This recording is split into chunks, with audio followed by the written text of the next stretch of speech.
Kita masuk topik ketiga di pertemuan pertama ini, yaitu memahami arti tulisan ilmiah. Karya tulis ilmiah dalam pengertian sempit atau khusus tentang penelitian disebut scientific paper atau tulisan atau laporan tertulis yang memaparkan hasil penelitian atau pengkajian suatu masalah oleh seseorang atau tim dengan memenuhi kaidah dan etika keilmuan yang dikukuhkan dan ditaati oleh masyarakat keilmuan. Ya, ini sebenarnya arti ini bisa juga arti umum ya, arti umum. Namun ada kesan sempit karena ada kata hasil penelitian dan atau pengkajian.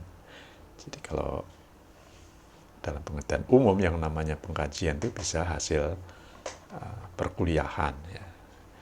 Sekali lagi ini arti sempit menurut saya karena penelitian penekanannya. Hasil penelitian itu biasanya berupa fakta atau data, kemudian diolah, dianalisis, dan menghasilkan kesimpulan. Data, simpulan, dan informasi lain yang terkandung dalam karya ilmiah dijadikan acuan bagi ilmuwan lain dalam melaksanakan penelitian.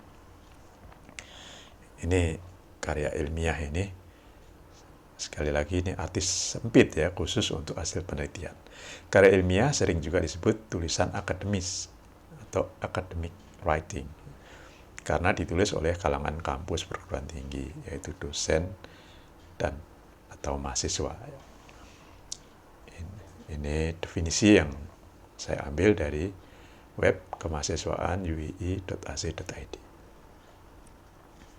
Tulisan ilmiah atau karya tulis ilmiah itu memiliki karakteristik pertama mengacu pada teori. Ya. Jadi bukan hanya rasa-rasa, bukan hanya kira-kira. Ya. Jadi acuannya teori atau ilmu yang sudah dirumuskan, dikembangkan, dan dievaluasi menurut metode ilmiah. Itu teori ya.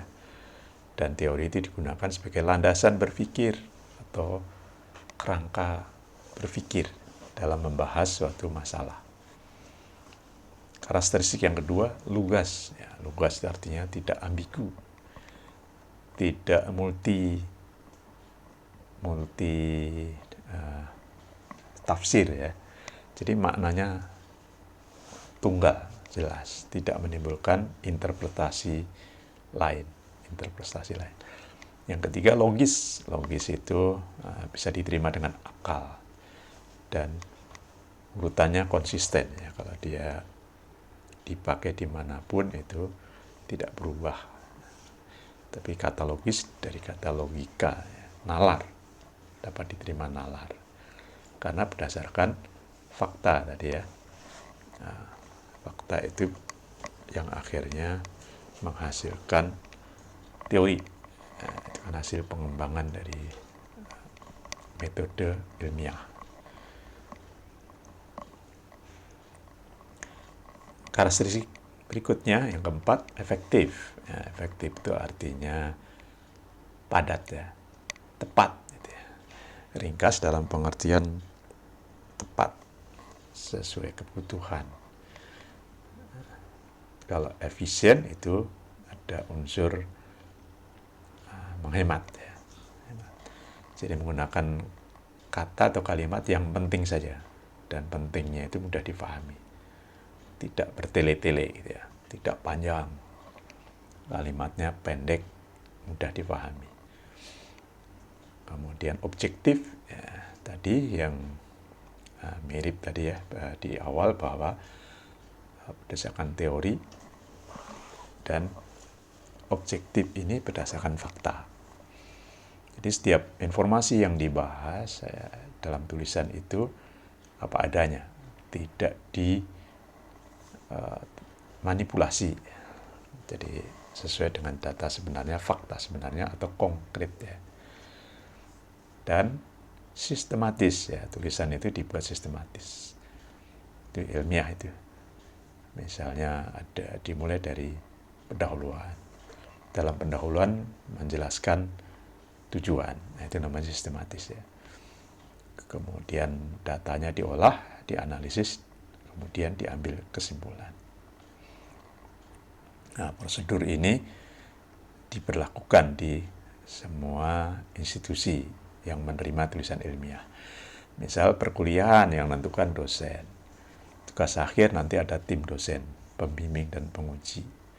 Kalau jurnal ilmiah ada reviewer, ya, ada penilai, tim, dan sebagainya. Dan ada ketentuannya, makanya ketentuannya itu bagian dari sistematika penulisan. Lalu tulisan ilmiah itu jenisnya apa saja ya? Banyak tulisan ilmiah. Yang paling umum tadi ya, artikel ilmiah. Umum dalam pengertian katanya tidak dimaknai lain ya. Tapi ini bisa jadi spesifik dalam pengertian jurnal ya. Yang disebut artikel ilmiah karena dimuat di jurnal ilmiah.